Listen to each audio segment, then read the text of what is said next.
Why? I'm fully in the yeah. You know what they are. I'm on full. Full of here. You can be alone. Ciao.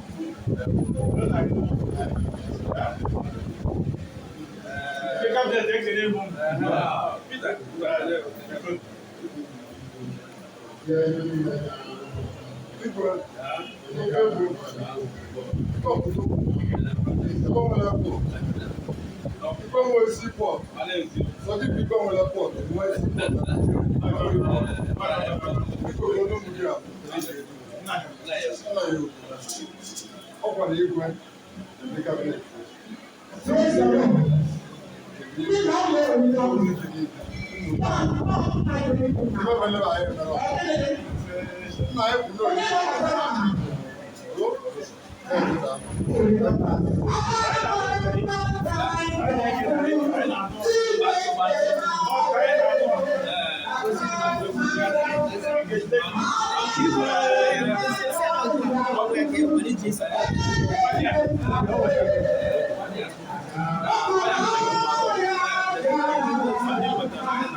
Okay, what is second?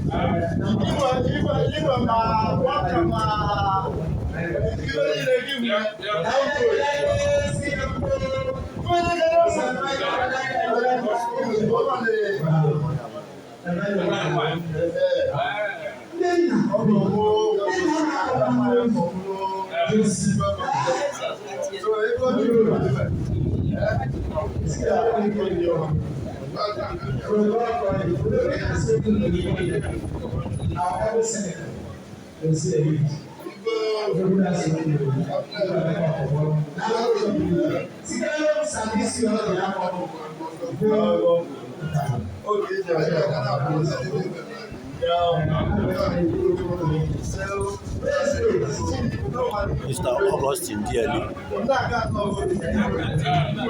our Umburi brother. His sister is married to the late Patrick Ibiora.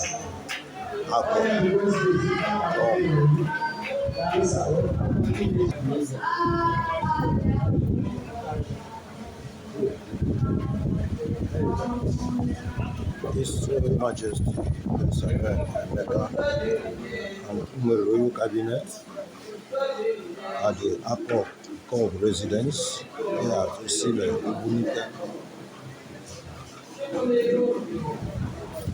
At the funeral reception of the late he went to the North in May 2021 and was interred today, July the 8th, 2021, here at KOGGU compound at Ogbunike, Ogbunike government area, River State.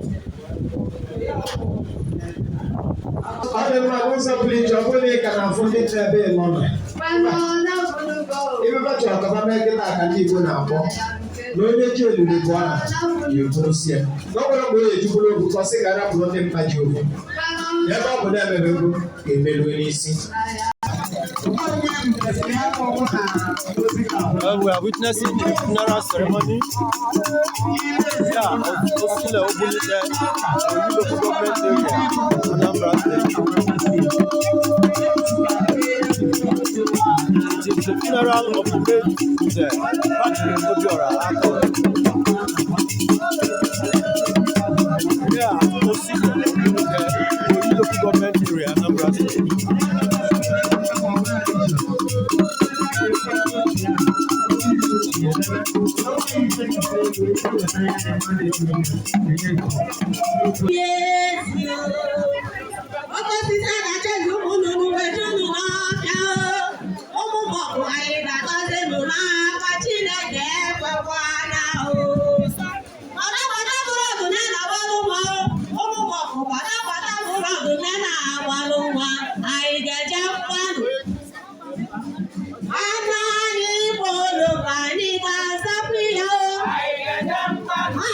True daughters of the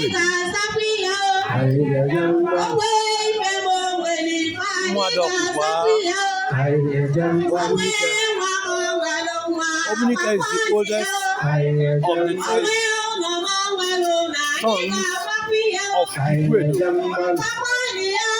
Ogene. Ogene is the daughter of Ogene.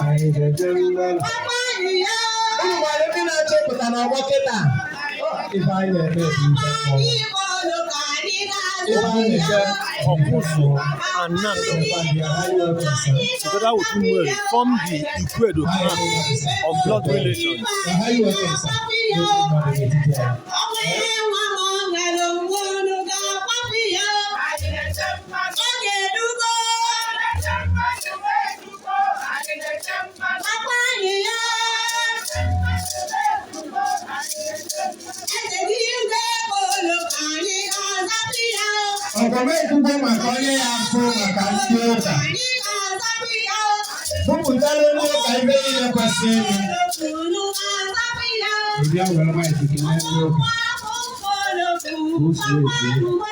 We are witnessing a funeral ceremony here at Ogbunike, local government area, Anambra.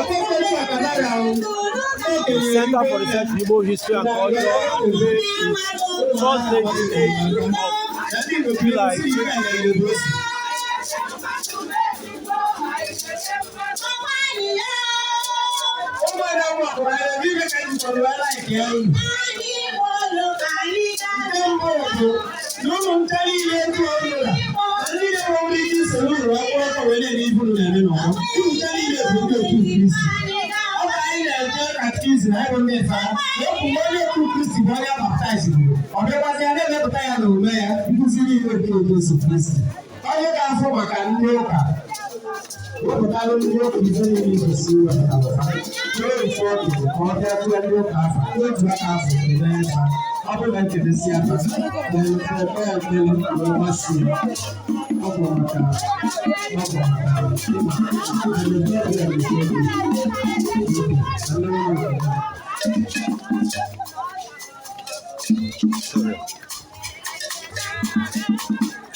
And here is an Ogene dance group. Let's see what they have to offer. It is the funeral of the late NZE Patrick Obiora here at Ogbunike, the local government area, Anambra State.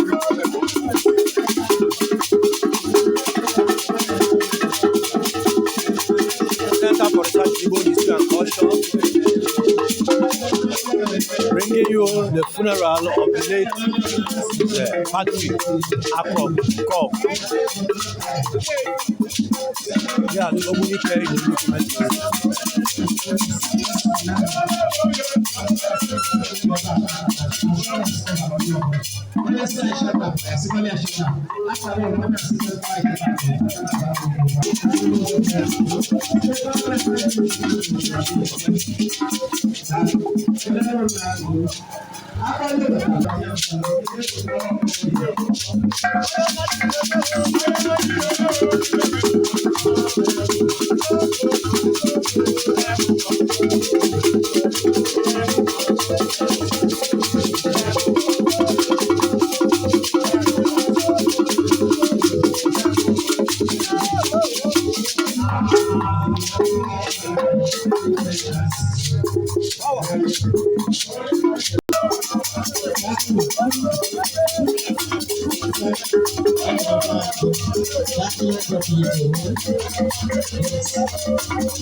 Come and join them. Okay, see when available.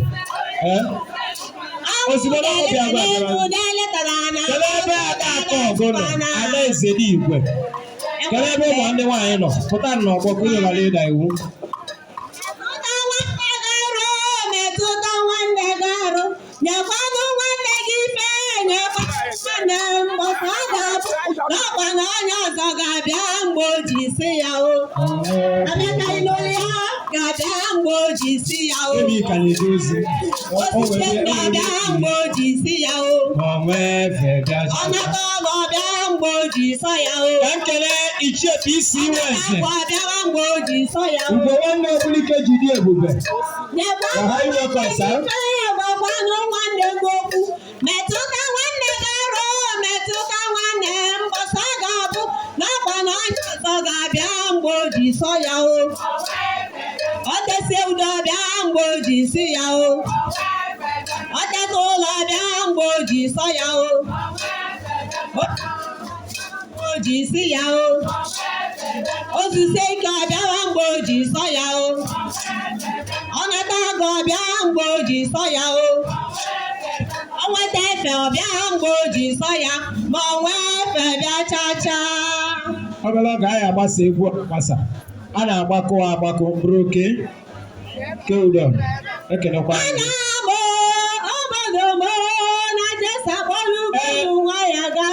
Na-akụzikwanụ Adaeze n'igwe egwu n'ụlọ na ọ nọrọ n'ụlọ na-agwakwanụ ya ka esi eme. Ogbunike osilemo na Jesa kpọlụgonu nwa ya chebe. Ada Petiko ọgụ na-elegharị anya ka ịfụ ka ndị ọzọ si eme isi etu a na-eme.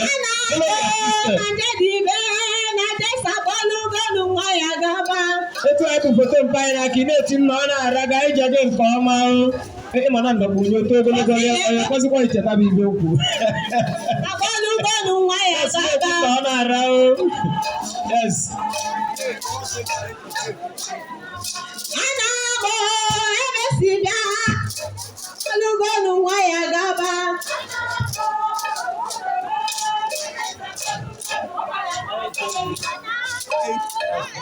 N'ụzọ pụrụ iche n'ụzọ pụrụ iche ị na-anya ị ga-afụ na His Royal Majesty Igwe Sir Bennett Chukwuemeka JP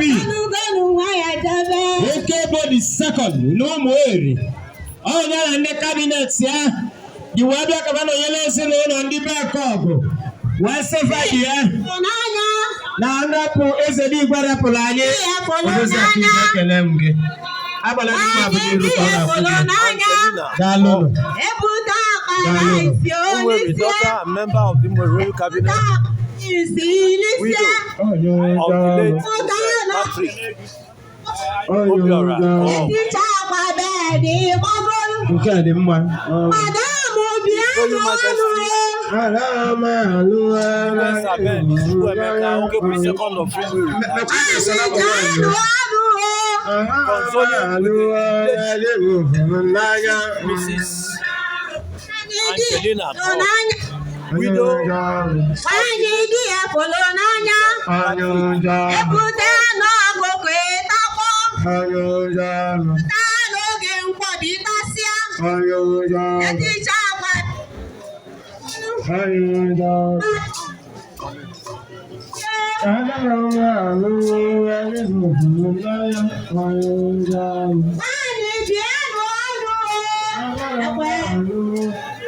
Igwe Okebo the second n'Ụmụeri anyị na-ekele ya na-asị na ga-anara gị na ndị kabinet gị na mma daalụ n'ụzọ dị iche. Thank you so much. Daalụ n'ụzọ dị iche gị na ndị kabinet gị. Yes.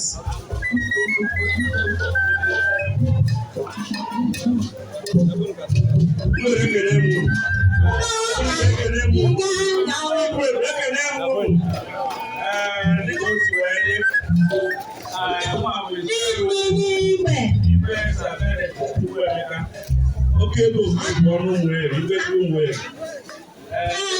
Onye kabinet Ụmụeri, Royal Cabinet. Anaghị unu na-anụ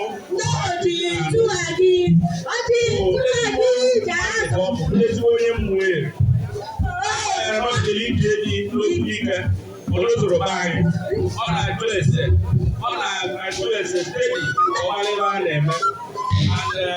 Ya ka anyị ji wee nesi anya ochie ya chiri echichi 2019 maka na mmiri na m chiri echichi ọ bụgoro cabinet member chief ọ bụ na Ụmụeri be anyị onye ka anyị ji wee bịa anyị nwere akwụkwọ iwu na-achị anyị iwe na-achị anyị n'iwu anyị emegoro ya iwu anyị kwuru na ọ bụ ọrịa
Royal Majesty, Ibe Saben Chukwemeka, and Uwe Royal Cabinet, departing from the funeral of late Patrick Obiora Akop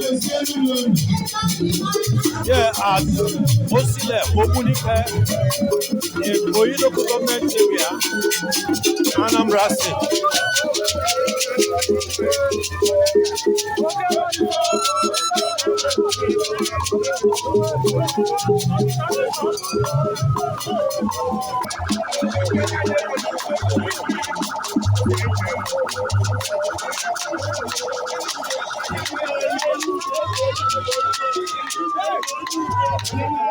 The Center for Researchable History and Culture signing off here at Osile Ogbunike. Thank you. Remember to subscribe to our channel so that you'll be able to see more videos on the history and culture of the Igbo people. Thank you. See you at the next event. See you in the next video. God bless you.